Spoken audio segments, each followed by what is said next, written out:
Good afternoon, Keith Tebow from FRCmedia. Thank you for joining us today. You know, we've done a lot of reporting and a lot of stories around the schools and the innovations that they've all had to take in the face of the COVID-19 pandemic. Many of them are teaching remotely to many of their students. And when it comes to some of the subjects, you know, a lot of it can be straightforward. You can do some math remotely, maybe some English remotely, but there are some other subjects that I think is a little more difficult doing remotely. And we're going to investigate that today. I'm pleased to be joined by two physical education teachers from the Atlantis Charter School, Bethany Daniels and Nathan Mello. And we're going to talk about how they teach phys ed remotely. Bethany and Nathan, thank you for joining me. How are you today? Great, Good. thank Thanks you for having us. Let me just start with you, Bethany. Let me just get that right out to you. You know, back in March, when COVID hit, everything went remote. What were some of the challenges that you faced in terms of, you know, trying to shift gears and teaching students remotely physical education and health? I think for us as phys ed instructors, it was really that social connection with our kids and making sure that they're okay. And even for us, just sitting in front of the computer was not an easy task. So we knew, Nate and I both knew it was hard for us to sit here. So if it was hard for us, we knew that our kids were struggling as well. So we find that that's a challenge. And Nate, how about you in terms of, you know, needing to come up with different lesson plans and on how to teach physical education? So you know, sort of like what Bethany did, and all teachers were kind of in this boat when COVID first kind of altered our lives in terms of changing how we deliver the content that we're teaching to our students. But for Bethany and I, you know, we do teach health as well, which is a little bit easier to translate into the virtual setting. But to translate phys ed into a virtual setting is much more difficult to do. So it was definitely, it was really tough at first. And I think that we just had to be more creative than your traditional classroom teacher when it comes to trying to motivate our kids to be physically active or to, you know, participate in the lessons that we were posting into our Google Classroom. You know, we're still learning now, but I think we're in a much better place than we were back in March. I want to get a little more into some specifics. You know, how difficult is it to get kids active when you're, you know, either on a Zoom call or in a Google Classroom call, a Google call? How are you actually getting them to engage physically? And either one of you can answer this. How do they engage physically in doing the physical activities? Bethany, you want to take that one? All right, Nate, go ahead. For high school students, it definitely presents you know, more of a challenge in the sense where they're harder to motivate than younger students. But the flip side of that is they are vastly more independent than younger students. So Bethany and I have been leaning on that sense of independence for phys ed class. And, you know, we're having our students fill out a physical education log every week.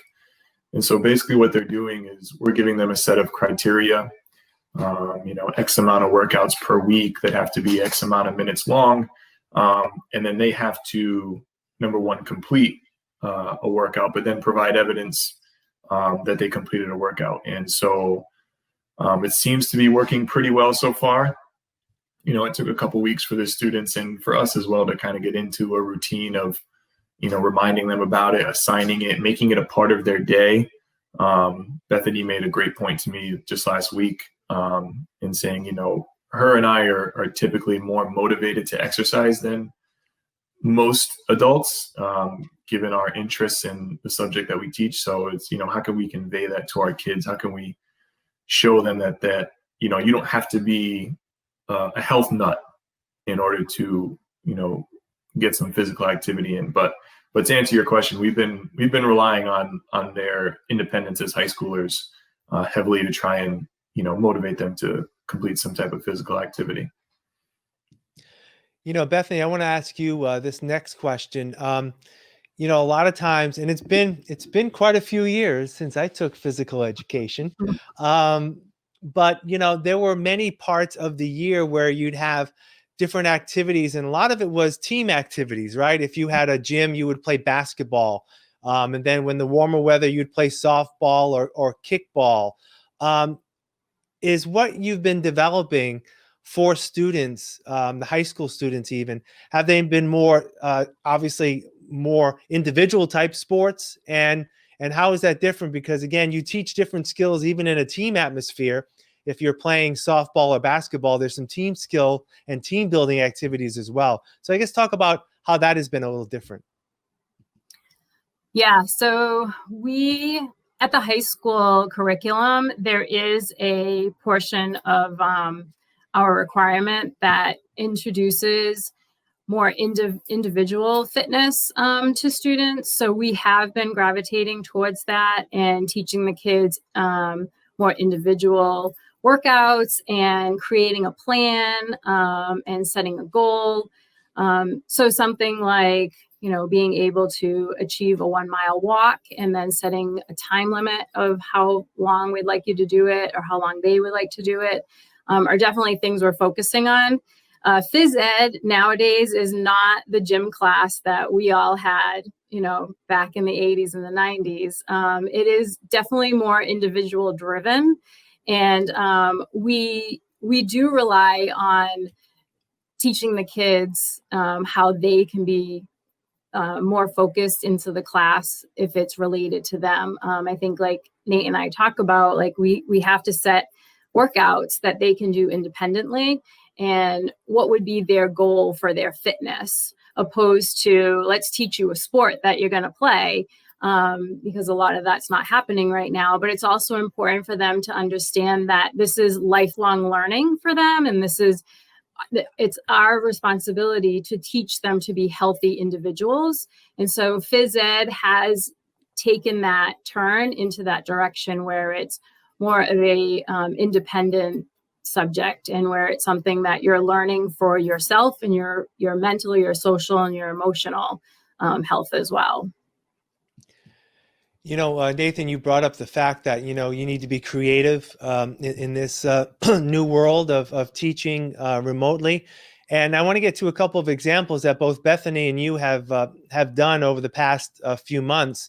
Some of it has gotten some other media recognition, and we're glad to share these creativity tips with people as well. I guess, Bethany, this actually started with you, I believe. Back in May and early June, you organized an activity where the two of you and Nate, went out and you had a goal of visiting students that were in your classroom, actually going to their houses in your coverage region of Somerset, Swansea, Fall River, and Westport. How did that come about? And tell us a little bit about that project. Yeah, so I was sitting at the computer one day and I couldn't sit here anymore. I just couldn't do it. Like I was missing my students. I was missing my coworker. And I just wasn't getting fulfilled, and I didn't feel like our students were getting what they needed. And I was worried about their social and emotional well-being as a phys ed health teacher. And so I told Nate, I said, I just can't sit here in front of this computer anymore. And I think we need to go visit our students and make sure that they're okay. And I said, let's go for a bike ride. So sure enough, we collaborated the idea with National Physical Education Week. And we started on that Wednesday during that week because it was also National Bike to School Day, where many students would bike to school. And so instead I said, you know what, we're just going to bike to our students. And so we hit the road, and sure enough, we did Somerset and Swansea first, and it was a great hit. right away, the first student's house we went to, she had decorated her front door and left us little Gatorades and goodie snacks for the ride. And we knew right away that this was like the right thing to do and that we needed to check in on all of our students and make sure they're okay. So that's what we did. Now, what was the reaction like? Either one of you can answer this. Was it, I mean, I'm sure some students were appreciative to see the welcoming face and a friendly face, but, you know, I guess it was also, I'm sure there were some people you never ran into, right? They may not have been home or they wouldn't come out for whatever reason, right? Yeah, that's definitely true. We didn't, obviously we didn't get to see all of our students, you know, like you said, either that maybe they weren't home, you know, like Bethany alluded to, the very first house we went to, the young lady actually was at work, so we didn't get to see her in person, but the students that were home that we did get to see, it was, you know, even the students we didn't expect to maybe be excited to see us, were excited. So that was kind of a good surprise in my eye. You know, when Bethany pitched this idea to me, she's the idea person, 100%. She's the big idea person. I rein her in and I say, okay, that sounds great, but I'm more of the logistical person. You know, can we actually pull this off? So, you know, because she would be like, yeah, just bring your bike to my house and we'll just go. And so I like to have things planned out a little bit more. But no, it was a lot more fulfilling than even I had originally thought. You know, just to see some of the looks on some of the kids' faces, it definitely it made it worth it. You know, all the rides that we went through and the planning that we did. It was nice to, you know, some of them got it. You know, that we're here for them, and we want to make sure, like Bethany said, that their social and emotional health is continuing to stay well during all that's going on. And the two of you didn't stop there. You organized some field trips, if you will. I put the air quotes up, in terms of bringing some activities, some healthy activities that both of you were involved with to your students remotely. You had visited the South Watuppa Rowing Center, I believe, and also it was the Sachusett Point National Wildlife Refuge in Middletown, Rhode Island, and you shared that experience with your students. What was that like, and what were the students' responses to, you know, going on a field trip remotely and virtually? Yeah, so that all stemmed from the fact that we had planned the Sachusett Point wildlife hike with our juniors and seniors last year. And it was supposed to take place in May, and then obviously did not. And so we were just as devastated that we didn't go on that field trip, I think, as the kids were. For Nate and I, it was actually going to be our first field trip that we had organized and planned for phys ed class at Atlantis. So we were just as disappointed that it wasn't going to happen. And so after our bike ride last year, you know, this fall semester came along, and I'm like, well, you know, we need to do something else. And I said, we need to go back to those original plans we had. So we took that field trip that we had planned, and Nate and I went to Sachusett Point, and we brought our computers and external batteries and cell phones and headphones and every piece of technology that I was comfortable using. And we just streamed live for 4 or 5 hours as we hiked 5 to 6 miles around Sachusett Point. And every 40 minutes or so, our students would pop in and be able to see the views and see what we were seeing, hearing the sounds of the nature, and just understanding the benefits of walking, whether it was emotional and physical. So that's kind of where it stemmed from. Just that we had already planned it. We might as well get it done.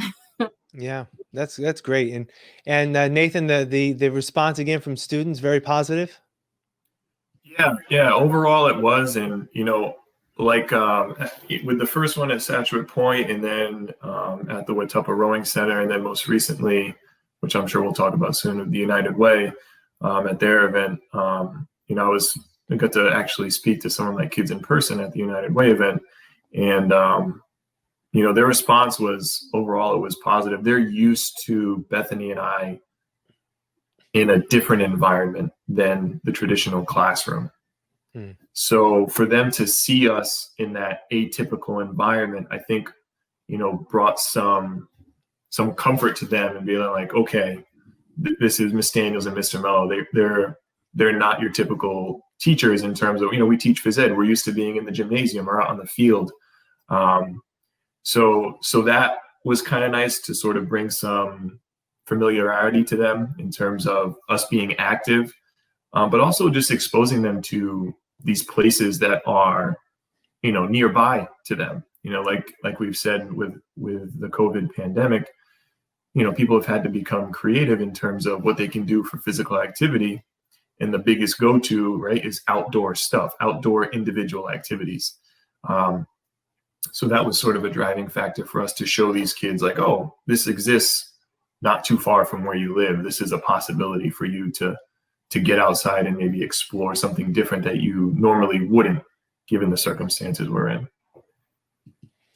And let's just get to the United Way. Last week, the United Way of Greater Fall River had its fundraising kickoff out at the Bio Reserve in Fall River. And this was an opportunity, I guess, for the both of you to not meet up with your students necessarily remotely, but actually get a group of them there as part of the activity for the United Way, as they were sponsoring I believe it was called United We Move, which was a physical activity over this past weekend that allowed for walking, running, biking through the Bio Reserve.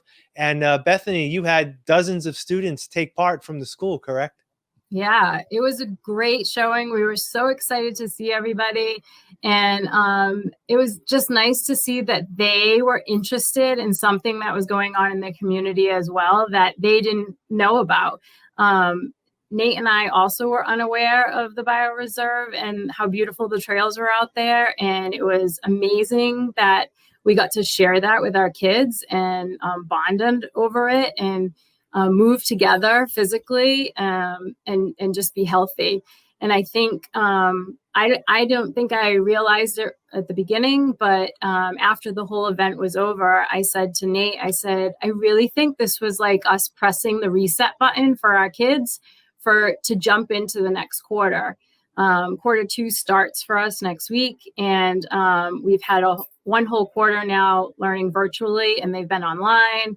And it's a struggle. And I think we know that there's been articles out there about like quarantine 15 and spending too much time in front of the computer. And so for us, this was just a way to step away from the computer for a day and be able to interact socially with our kids, check in with them, and also see them do something physical. So it was a great day, 2 days. We were there for 2 days, and it was outstanding to see them.